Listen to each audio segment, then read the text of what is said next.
कि सत्य ही धर्म है, सत्य ही ज्ञान है। सदैव विजय सत्य की ही होती है।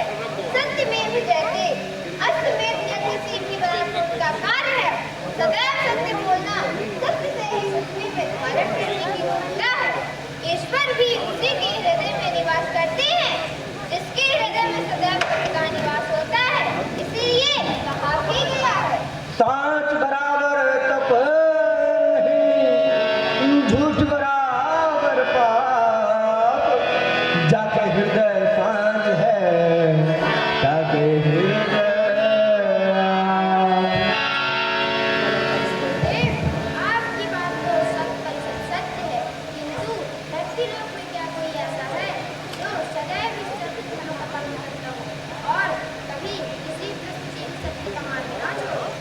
सत्य धर्म का पालन कोई हंसी खेल नहीं है देवराज। मेरी दृष्टि में तो ऐसा कोई सत्यवादी पूरे धरती लोक में नहीं है। विश्वामित्र, प्रयास करने से पहले निर्णय लेना उचित नहीं है। कम से कम आपको खोजने का प्रयास तो करना ही चाहिए। किंतु कोई बात नहीं, आपके इस प्रश्न का उत्तर मेरा शिष्य है जो सदैव सत्य बोलता है, परम दानवीर है। उसकी सत्यवादिता की अभिव्यक्ति चाहो गुंजायमान। अच्छा, तो कौन है वो? हमें भी तो उसकी जानकारी दो। मेरा शिष्य है, उसके नाम के गुणगान धरती लोक को जनमानस में व्याप्त है। एक बार धरती लोक में दृष्टि तो डालो।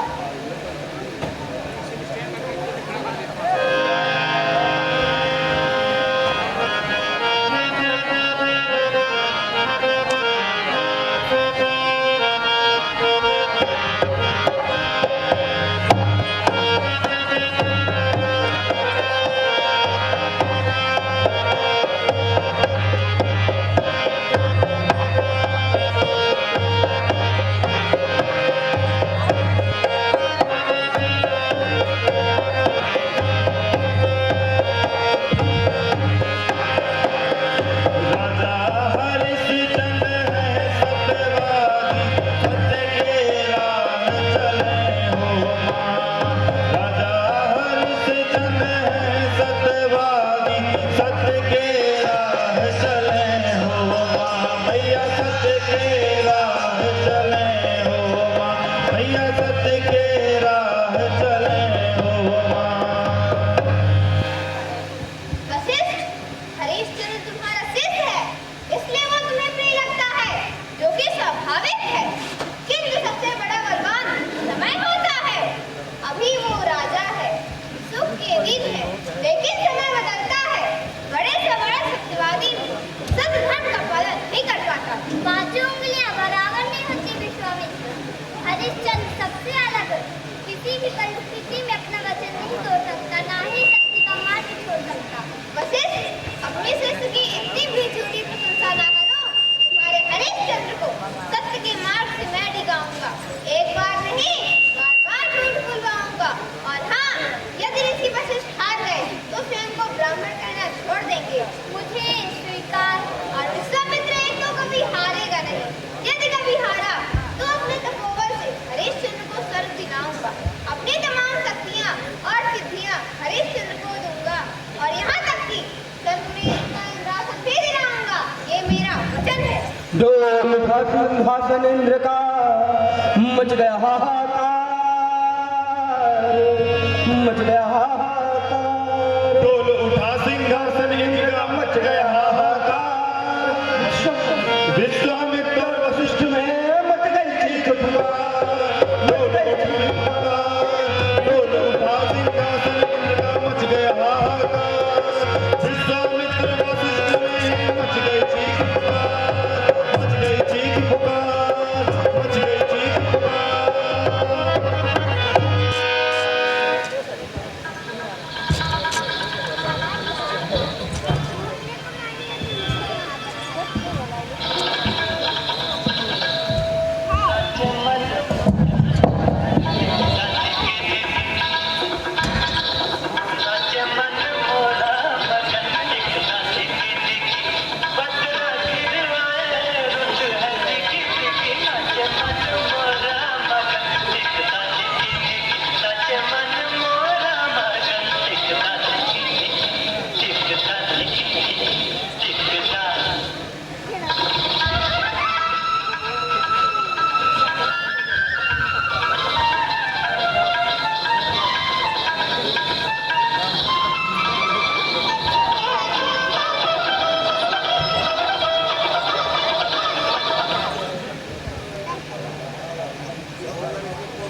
दरअसल महाराज कोई नहीं बताया।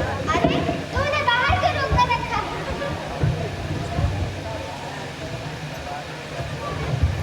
आइए ऋषिवर, आइए।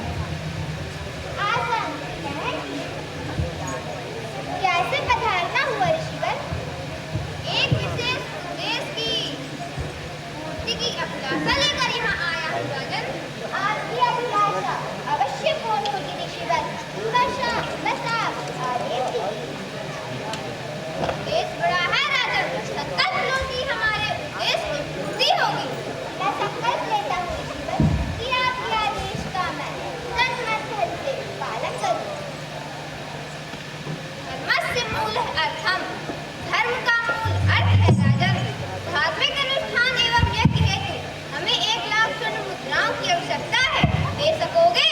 जी ऋषिवर, चांदी की थालों में स्वर्ण मुद्राएं रखवाऊं या आपकी आशा भिजवाऊं? आवश्यकता होने पर मैं मंगवा लूंगा राजन। अभी उन्हें अपने महल में ही रखो। अभी मैं प्रस्थान करता हूँ, बाद में आऊंगा। जो आज्ञा। Light on.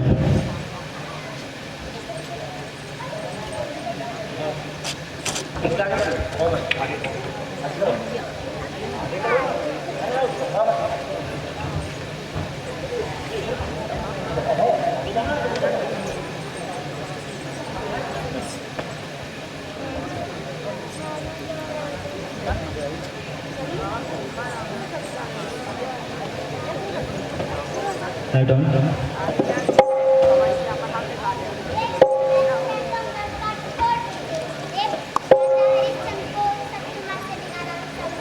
तुम मेरे शिष्य हो या उस हरिश्चंद्र के? क्या? तो फिर हरिश्चंद्र का गुणगान क्यों कर रहे हो? कोई ये सत्ता नहीं है। हरिश्चंद्र की सत्यवादिता मैं भंग करके ही रहूंगा, चाहे उसके लिए मुझे कुछ भी करना पड़े।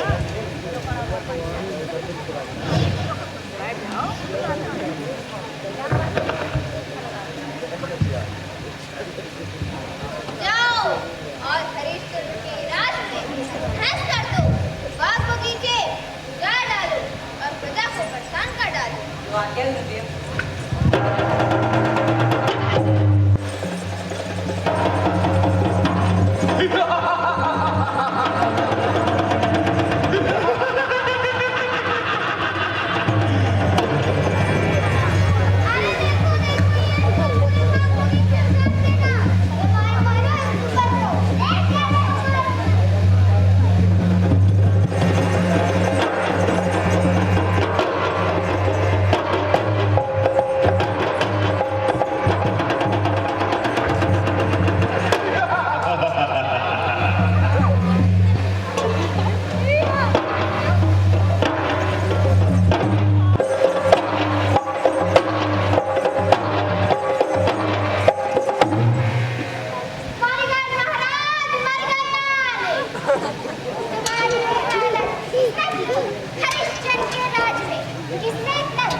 बाबा,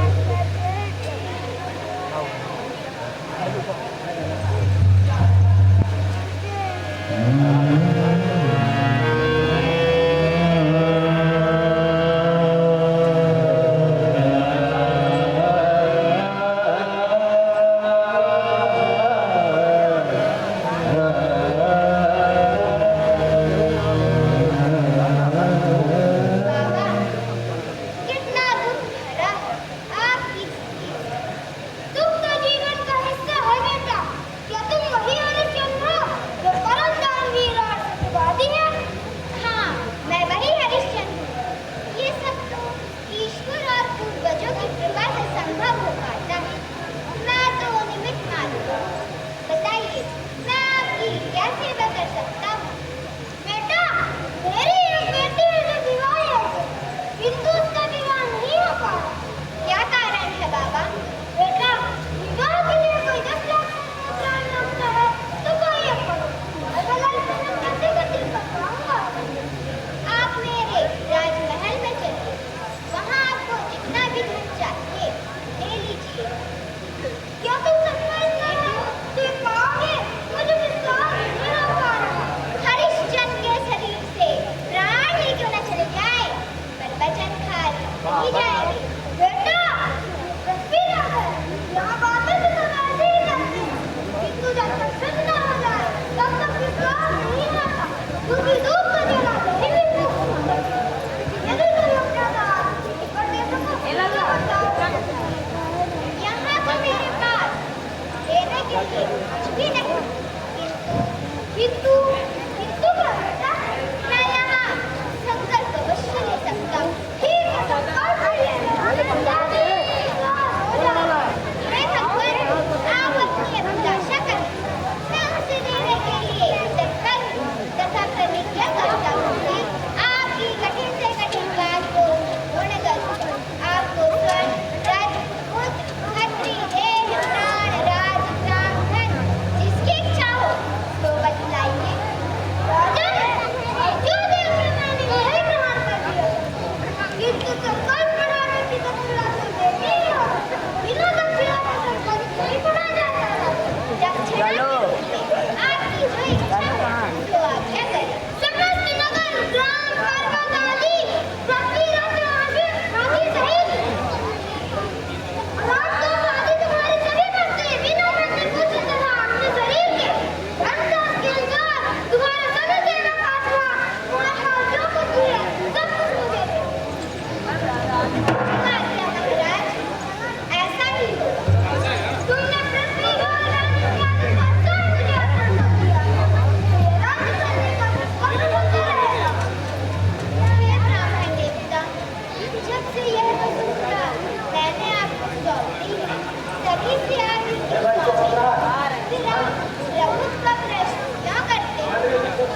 जब तुमने अपना सब कुछ मुझे दे दिया, तो ये राज्य छोड़कर चले जाओ। जो आज्ञा महाराज, आप मेरे राजमहल में चलिए, वहीं मैं आपको राजपाट कर चला जाऊंगा। ठीक है, तो चलो।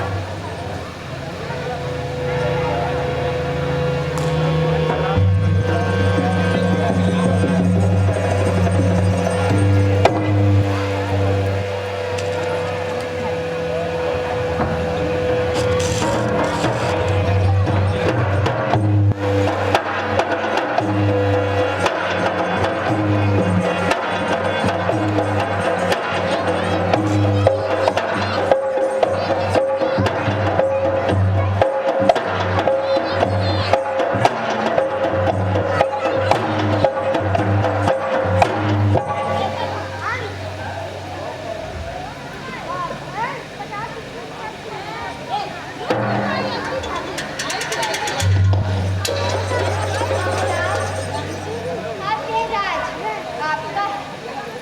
आप संभालिए और मुझे आज्ञा दीजिए। दूसरी माला, दूसरी होगी। दंड भेद छल कपट पंच शाम दाम दंड भेद छल कपट प्रपंच। शाम दाम दंड भेद छल कपट प्रपंच। शाम दाम दंड भेद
हे प्रभु हमारे महाराज की रक्षा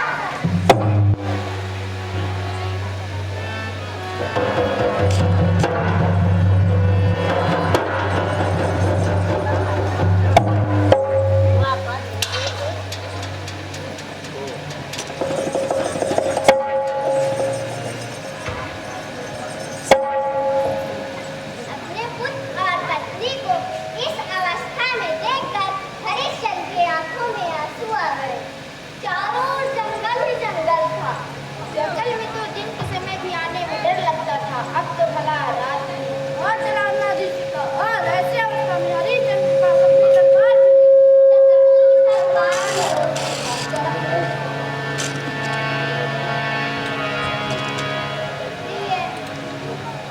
आकाश में चार सितारे पहले की तरह ही चमक रहे, जबकि हमारा सब कुछ छिन गया। हम राजा से रंग हो गए और वो ब्राह्मण साधु से राजा हो गया। आप चिंता मत कीजिए स्वामी, मुझे अपनी चिंता नहीं। चिंता तो केवल तुम्हारे और बालक रोहिदास की है।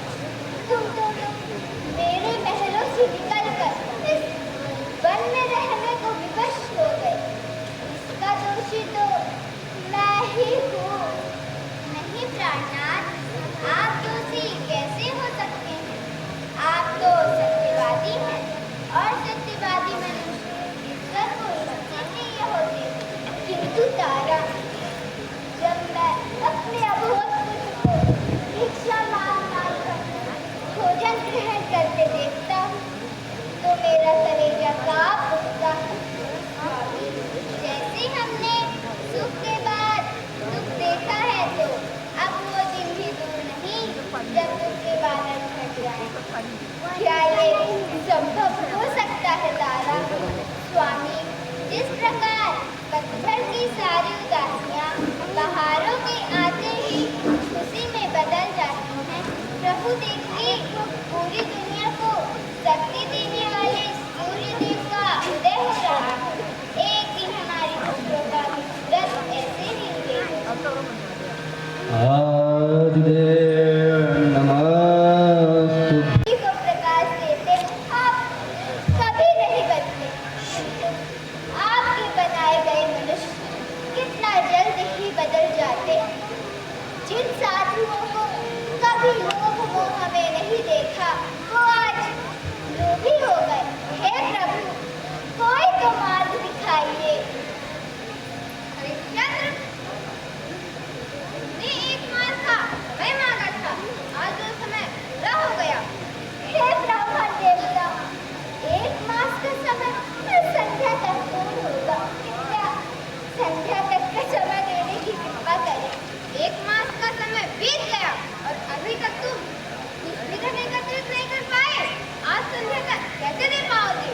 मैं नहीं, मेरे प्रभु देंगे। कौन प्रभु? बुलाओ अपने प्रभु को। उन्हें बुलाना नहीं पड़ता, वो भक्तों का दुख देख स्वयं ही दौड़े चले आते। ठीक है, आज सूर्य अस्त होते ही मैं दक्षिणा लेने पहुंच जाऊंगा। हे भोलेनाथ, हे काशी विश्वनाथ, हे प्रभु, क्या मैं इस ऋण से मुक्त नहीं हो पाऊंगा? क्या मुझे अपनी कुल की गरिमा खोनी हो? यदि मैं वचन पूर्ण किए बिना प्राण ही त्याग दूं, तो अगले जन्म में किसी नाले का कीड़ा बनूंगा। हे प्रभु, कोई तो मार्ग दिखाइए। हे स्वामी, आप धैर्य रखिए। भोलेनाथ हमें यहाँ तक ले आए हैं, तो कोई ना कोई मार्ग अवश्य दिखाएंगे। हाँ, एक मार्ग है स्वामी। शोक न करो काली तारा, और बात पूरी कहो। स्वामी, वंश वृद्धि हेतु हमें एक संतान प्राप्त हो चुकी है। घरों के रखरखाव हेतु अनेक पुरुषों को दासी की आवश्यकता होती है। तो स्वामी, आप मुझे किसी पुरुष को बेचकर किसी का ऋण चुका दीजिए। ये तुमने क्या कह दिया तारा? ये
मुझे उत्तर में दक्षिणा दो। जब तक तुम पर ये ऋण बना रहेगा तो किसी प्रकार बढ़ता रहेगा। यदि तुम धर्म की रक्षा करना चाहते हो तो मेरी दक्षिणा देने में विलंब न करो। सूर्य सत्य के बल से ही तपती है, पृथ्वी सत्य की महिमा से ही टिकी है। सत्य ही सबसे बड़ा धर्म है। यदि तराजू के एक पलड़े पर सत्य को रखा जाए और दूसरे पर हजारों अश्वमेध यज्ञ के फल को, फिर भी सत्य का पलड़ा भारी होगा। किंतु जाने दो, मैं भी किस हरिश्चंद्र के चक्कर में पड़ गया। मुझे तो कहीं से सत्यवादी नहीं जान पड़ता। सुनो हरिश्चंद्र, यदि सूर्य अस्त होने तक तुमने मेरी दक्षिणा मुझे नहीं दी तो मैं निश्चित रूप से श्राप दूंगा, जिससे तुम्हारी आने वाली कई पीढ़ियां कलंकित हो जाएंगी। हे प्रभु, अब ऐसी अवस्था में मैं दक्षिणा कहाँ से और कैसे चुकाऊं? मैं पूर्णतः निर्धन और धन वाले बहुत कठोर।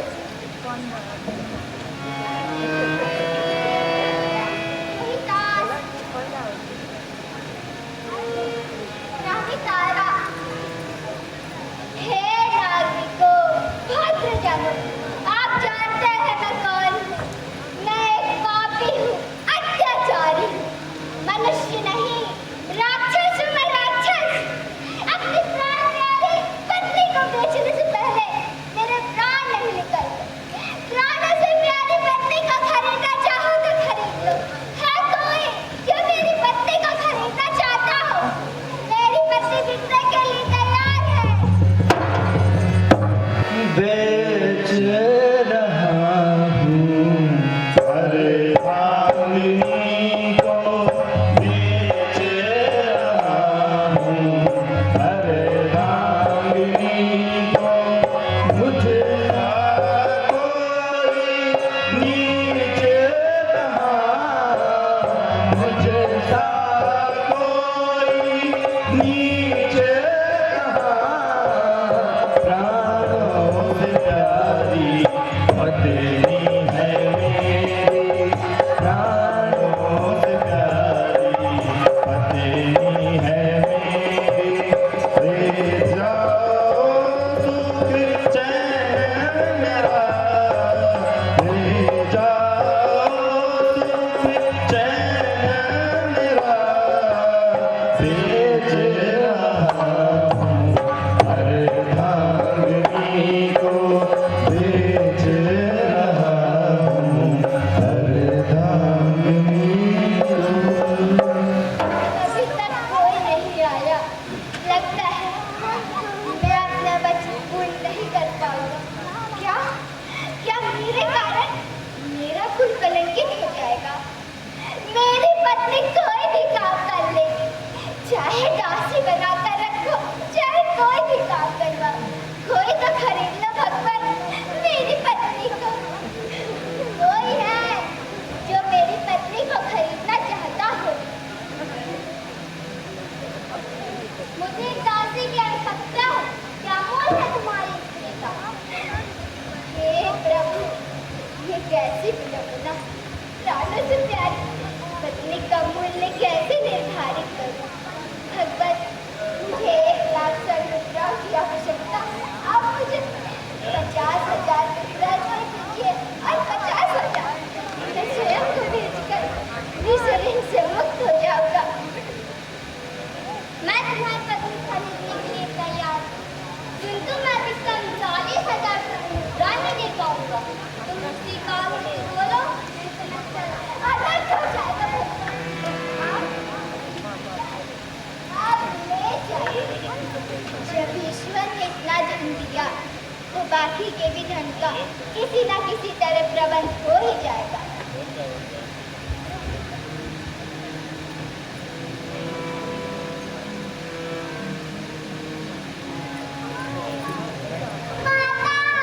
माता मेरी ओ माता मेरी, मत छोड़ मुझे ओ माता मेरी। माता मेरी ओ माता मेरी, मत छोड़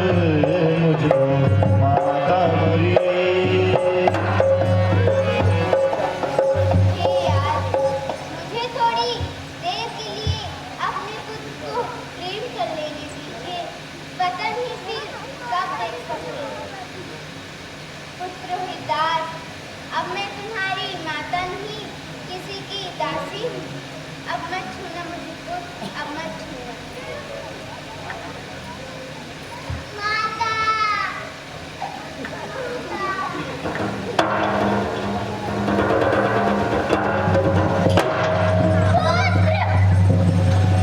मेरे स्वामी, कृपा करके इस बालक को भी खरीद लीजिए, क्योंकि भले ही मैं देख चुकी हूँ, किंतु इस बालक के बिना मुझसे काम नहीं किया जाएगा। मुझ अभागिन पर दया कीजिए प्रभु। जिस प्रकार दूध देने वाली गाय को बछड़े के संग ही लाया जाता है, उसी प्रकार इस बालक को भी मेरे साथ रहने दीजिए स्वामी। ठीक है, बालक को मुझे दो और ये लो। चलो मेरे साथ। दादी, दादी तारा, पुत्र रोहिता ओ रानी तारा, तुम्हें बिन होगा कैसे गुजारा। पुत्र रोहिता ओ रानी तारा, तुम बिन होगा कैसे गुजारा। रोते हुए रोहिता से को पुकारा, कैसे जिया पिताजी तुम्हारा। पुत्र रोहिता ओ रानी तारा, तुम्हें बिन होगा कैसे गुजारा। हरिश्चंद्र, कहाँ है मेरी दक्षिणा?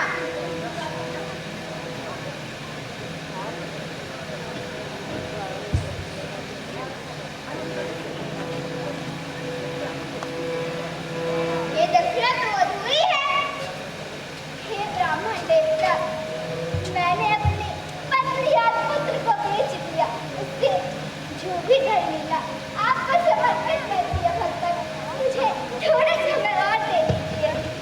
अभी दिन का सिर्फ चौथा भाग शेष है। उसके बाद मैं तुम्हारी कोई बात नहीं सुनूंगा।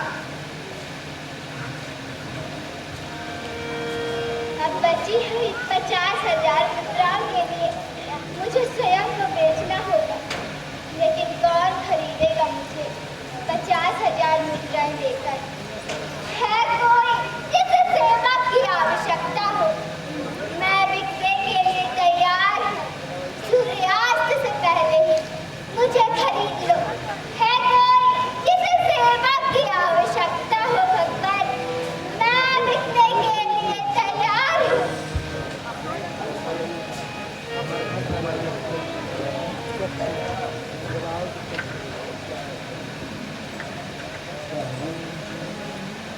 है कोई जो मुझे खरीदना चाहता हो?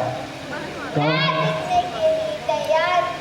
कौन खरीदेगा राजा हरिश्चंद्र को? बनता ना इससे कोई काम रे, बनता ना इससे कोई काम रे। कौन खरीदेगा राजा हरिश्चंद्र को? बनता ना इससे कोई काम रे, बनता ना इससे कोई काम रे। सत्य के धर्म पे चलना मेरे भाई, है नहीं इतना आसान रे, है नहीं इतना आसान रे, है नहीं इतना आसान रे। है कोई जिसे सेवा की आवश्यकता हो? मैं बिकने के लिए तैयार हूँ। सूर्यास्त से पहले मुझे खरीद लो। है कोई जो सेवा की आवश्यकता हो जिसे? मैं बिकने के लिए तैयार हूँ।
मुझे अपना राज बता दो।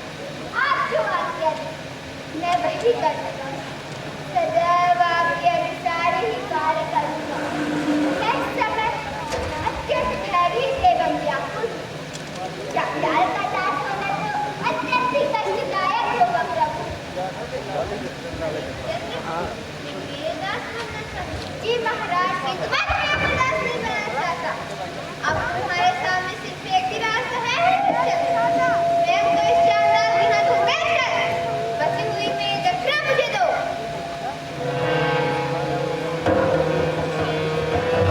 जो आज्ञा महाराज।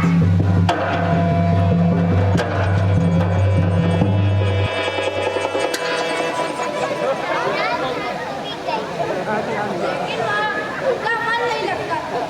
वह रहकर अपनी आंखों से याद आती है। इधर रानी तारा की स्थिति भी सही।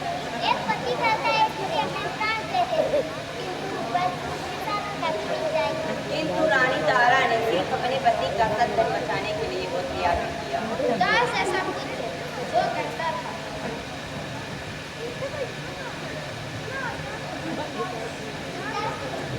जब पिता की धन संपत्ति में पुत्र का अधिकार होता है, तो पिता का ऋण चुकाने का भी अधिकारी होना चाहिए। पिता से पुत्र, श्रमिक की दक्षिणा तो पूरी हो गई। भले ही हरिश्चंद्र और उनका परिवार कष्ट भोग रहा था, किंतु अभी तक सत्य की परीक्षा खत्म नहीं हुई। सत्य की परीक्षा में राजा हरिश्चंद्र का अतिरिक्त आज तक कोई स्त्री नहीं हो सका। जिस ब्राह्मण के घर रानी गई थी, उनकी मालिक ने दिन भर खरीद खोज मारी। पूरे दिन मेहनत करने के बाद रानी तारा और गुलदास को भरपेट भोजन नहीं प्राप्त होता। और इधर हरिश्चंद्र पत्नी और पुत्र के वियोग में रह रहे थे। मेरी पत्नी सोचती होगी कि एक दिन मैं बहुत सारा धन एकत्रित कर उसे ब्राह्मण के दासत्व से मुक्त करा लूंगा। लेकिन उसे क्या पता कि मैं स्वयं चांडाल के दासत्व रूपी पाप की दशा में गिर गया हूँ। ऐसे ही धीरे धीरे दिन बीतते हैं और एक दिन चांडाल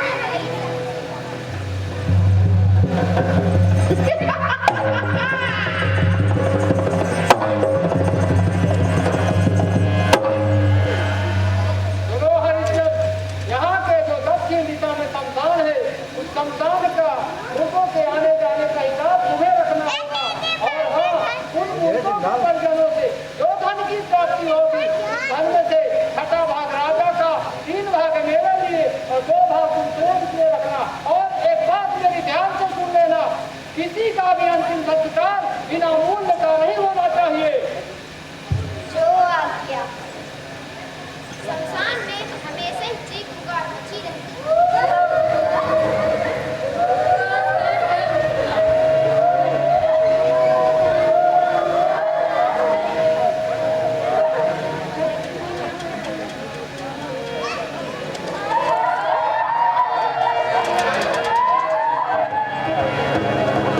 शमशान घाट एक ऐसी जगह है जहाँ मनुष्य को थोड़ी देर के लिए जीवन की सारी सच्चाई पता चल जाती है। दुनिया की सारी माया के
हरिश्चंद्र को आरे से चीर दो, उसके बाद गरम तेल की कढ़ाई में भून डालो।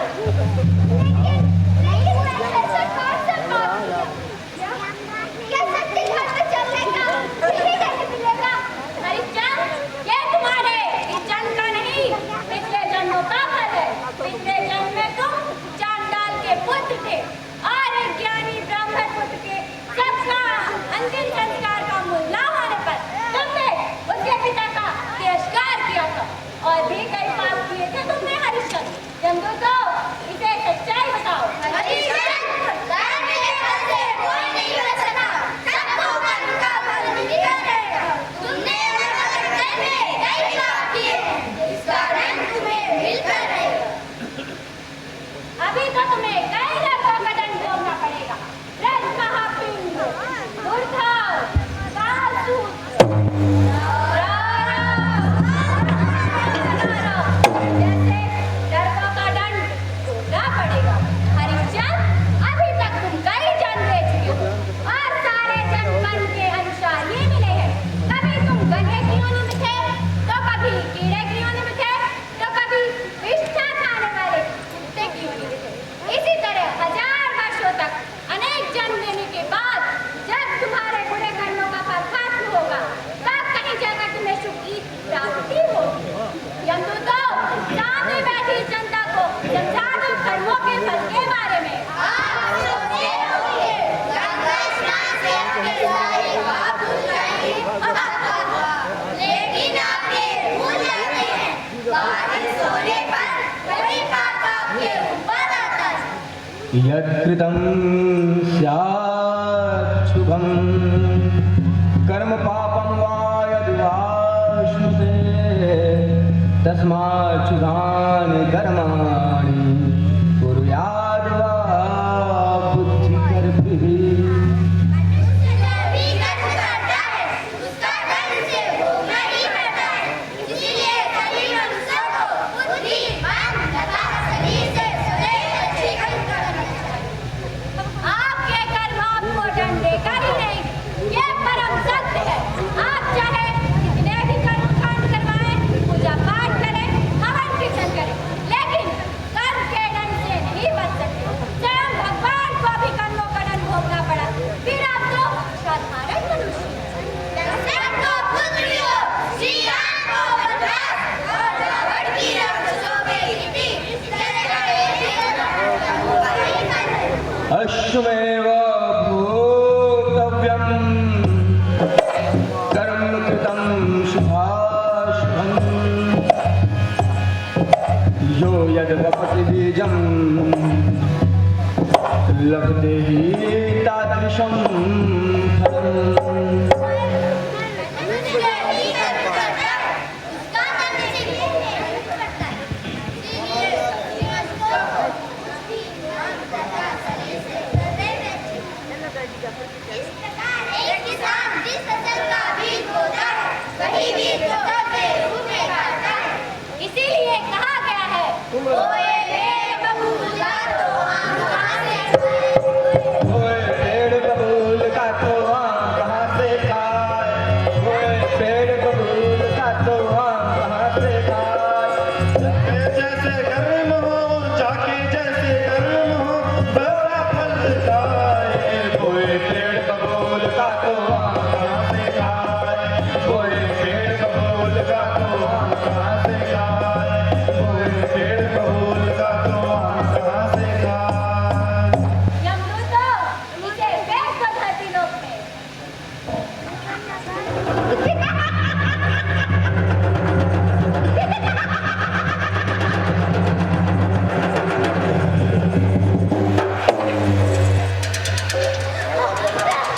Light up!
कुछ नहीं सुनना। 10-10 रोटी में खा जाता है, तब छोटा नहीं। सुन लड़के, आज से तू मेरे लिए कन्या स्कूल तोड़ कर लाएगा, समझा?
अरे किसी का लड़का बाग में मरा हुआ पड़ा है। लगता उसे एक विषैले सांप ने देख लिया। उसका शरीर पूरा नीला पड़ा है। अरे सुनो सुनो, कहीं मेरा कोई बोल रोहिदास तो नहीं? नहीं, ऐसा नहीं हो सकता। क्या हुआ? क्यों तेज बहा रही है? माता जी, मेरे पुत्र रोहिदास को किसी विषैले सांप ने डस लिया है। वो मृत पड़ा है। बहाना बनाकर यहाँ से भाग जाना चाहती? अच्छा स्नेह रचा है। नहीं माता जी, मुझे अपने पुत्र की सौगंध, मैं सच कह रही हूँ। अच्छा ठीक है, लेकिन पहले घर के काम करो, उसके बाद जाना, समझी? जा काम पर, अब हम पर चला। जी माता जी। बेचारी तारा क्या कर सकती?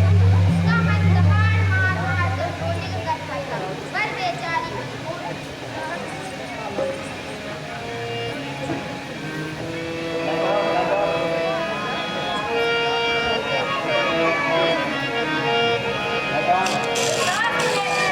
रात में रानी तारा सुनसान में पहुंची।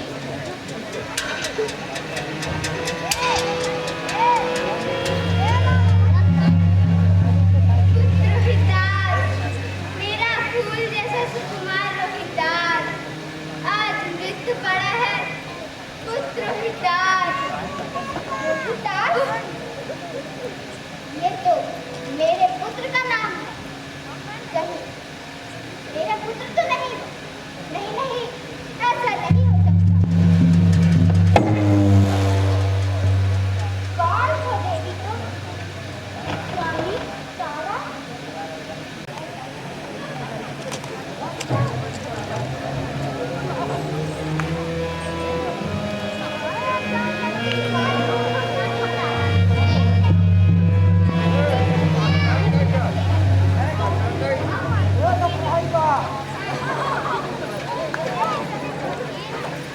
जो महलों में राज करती तुम, और जो गली गली में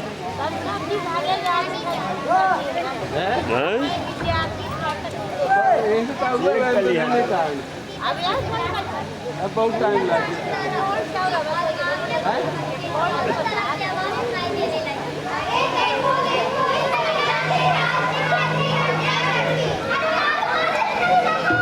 रानी तारा राजा के सामने पेश किया गया और राजा ने चांडाल को आदेश दिया कि वो रानी तारा का वध करे, और चांडाल ने हरिश्चंद्र को आदेश दिया।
मैं उम्र त्याग कर स्वर्ग का आनंद कैसे भोग सकता हूँ?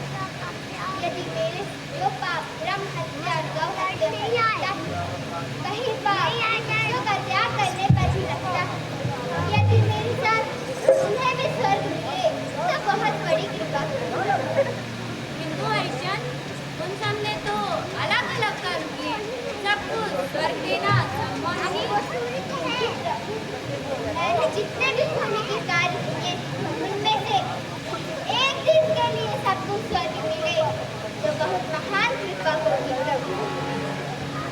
धन्य हो हरिचंद्र, धन्य हो, ऐसा ही होगा। धन्य धन्य है हरिश्चंद्र, धन्य धन्य है हरिश्चंद्र, धन्य धन्य है हरिश्चंद्र, धन्य धन्य है हरिश्चंद्र। देवता भी गा रहे गुणगान तुम्हारा हरिश्चंद्र, देवता भी गा रहे गुणगान तुम्हारा हरिश्चंद्र।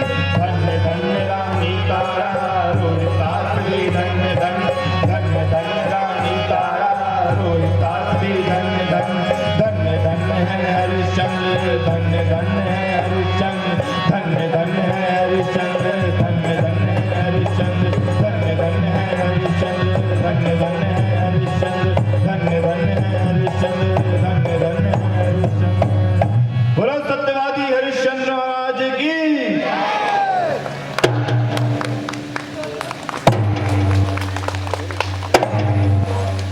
बहुत बहुत धन्यवाद आप सभी का। तालियां बजाने में संकोच ना करें, आपके गांव के कितने बच्चे हैं?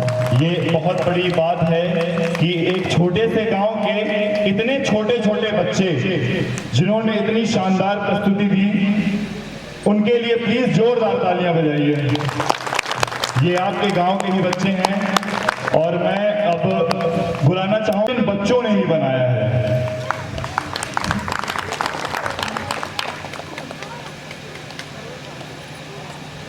मैं एक बार निर्देशक महोदय को कहूंगा कि वो पात्र परिचय कराएं। पात्र परिचय तो होगा ही। हमारे बीच कुछ अतिथि आए हुए हैं, रवि सिंह तिवारी जी। उनसे आग्रह है कि कृपया मंच पर आएं और कलाकारों का स्वागत करें। मकसूदन विश्वकर्मा जी, आपको भी मंच पर सादर आमंत्रित करते हैं। आपके जीवन की भी अद्भुत लीला है। इन्होंने पूरे गांव की सेवा की नंगे पैरों घूम करके, चप्पल नहीं पहनते हैं। तो मकसूदन विश्वकर्मा जी, आपसे आग्रह है मंच पर आए और आकर के इन बच्चों का अभिनंदन करें। रवि सिंह तिवारी जी, हम उनका भी आभार व्यक्त करना चाहते हैं जिन्होंने हमें सहयोग प्रदान किया है। श्री राम भवन शुक्ल जी, जो प्राचार्य हैं सरस्वती ज्ञान मंदिर विद्यालय के, आपकी तरफ से 500 रुपये का सहयोग प्राप्त हुआ है। आपका बहुत बहुत आभार व्यक्त करते हैं हम। श्रीमती रामकली दहिया जी की तरफ से 500 रुपये का सहयोग प्राप्त हुआ है। आपका भी बहुत बहुत आभार और धन्यवाद प्रकट करते हैं। श्री दोकौड़ी रजक जी की तरफ से भी 500 रुपये का आभार सहयोग प्राप्त हुआ है। आपका भी बहुत बहुत धन्यवाद। 50 रुपये मकसूदन विश्वकर्मा जी से भी प्राप्त हुआ है। आपका भी हार्दिक आभार। और पात्र परिचय के साथ चाहूंगा कि आप इन कलाकारों को मेडल पहनाकर इनका स्वागत भी करें। रामकुशल विश्वकर्मा जी की तरफ से 200 रुपये का सहयोग हम आपका हार्दिक अभिनंदन करते हैं। तो शुरू करते हैं कलाकारों का स्वागत। शिक्षा विश्वकर्मा, जोरदार तालियां। विश्वकर्मा समाज है कि नहीं है? यहाँ पे नहीं है, ताली तो नहीं बज रही है। क्षिप्रा विश्वकर्मा, प्रफुल्ल सेन,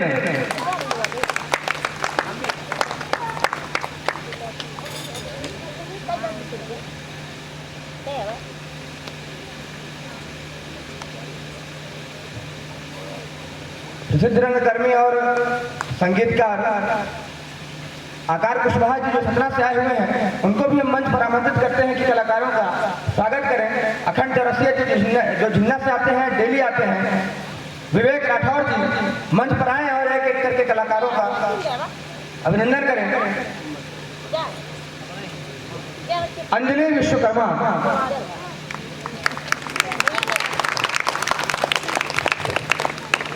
रोशनी विश्वकर्मा, इंद्रवती विश्वकर्मा जी की तरफ से 300 रुपए का सहयोग, आपका बहुत बहुत धन्यवाद। उमा पांडे विश्वामित्र की भूमिका में, हाँ, सुधीर पांडे जी ने भी 500 रुपए का सहयोग दिया है, बहुत बहुत धन्यवाद। कृष्णा विश्वकर्मा जो राजा हरिश्चंद्र की भूमिका में थी,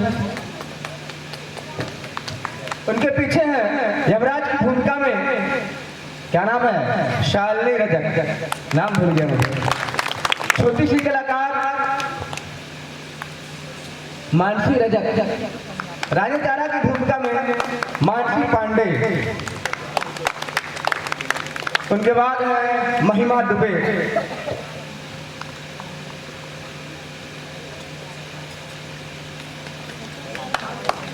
हर्षवर्धन सिंह ठाकुर जी को भी आमंत्रित करूंगा कि आगे कलाकारों का वो स्वागत करें। आदर्श विश्वकर्मा, तालियां बजा दीजिए विश्वकर्मा भैया। प्राचीन विश्वकर्मा, नागिन की भूमिका में, चांडाल की भूमिका में थे। कुछ लोग उन्हें दाऊ साहब कहते हैं, कुछ लोग सेक्रेटरी कहते हैं, राजेश विश्वकर्मा जी, और पहली बार इन्होंने मंच पर एक अभिनय किया है। साधु की भूमिका में थे पिछले बार के भोलू राम, दीपक विश्वकर्मा। उनके बाद है श्रुति सेन, तालियां बजाते रहिए। रिमशा कुशवाहा,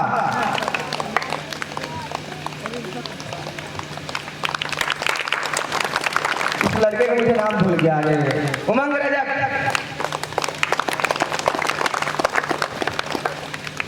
आप लोग इतनी भीड़ में आए, आप लोगों ने देखा, आप लोग धन्यवाद के पात्र हैं, तो आप लोग स्वयं के लिए भी तालियां बजा लीजिए एक बार।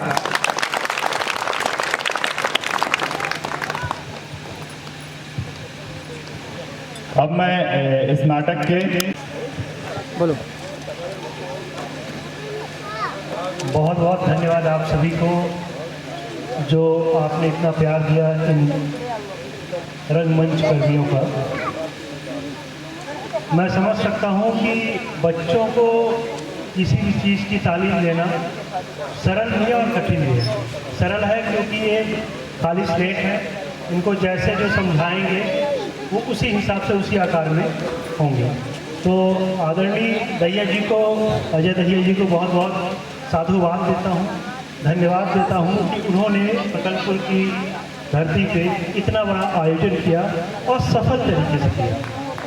जिस तरह से इन्होंने सारे लोगों को बांध के रखा, एक समा बांध दिया, और ये आगे चल के ये कारोबार बढ़ता ही जाएगा। इस कार्यक्रम के बारे में मैं बस चंद शब्द कहूँगा।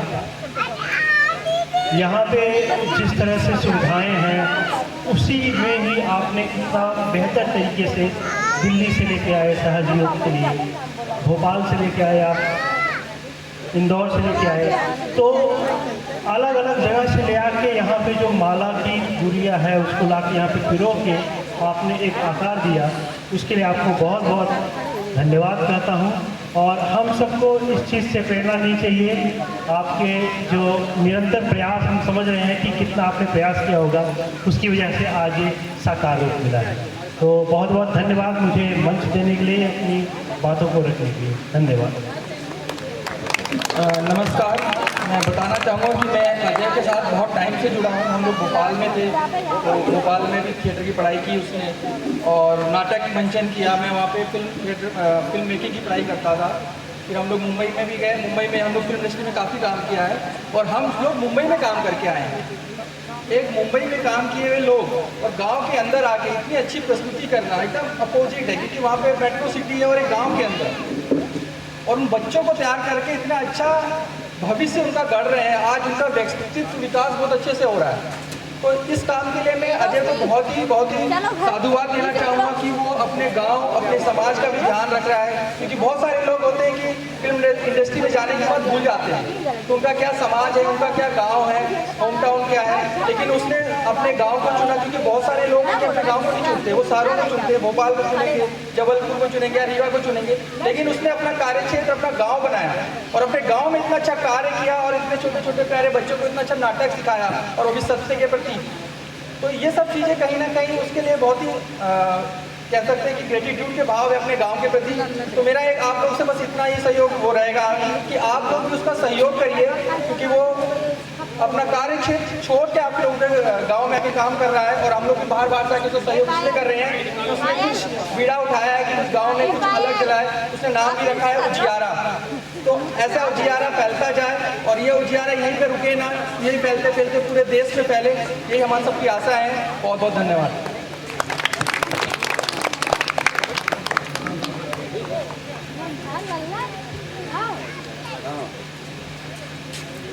ए रोशनी, एक यावत जाता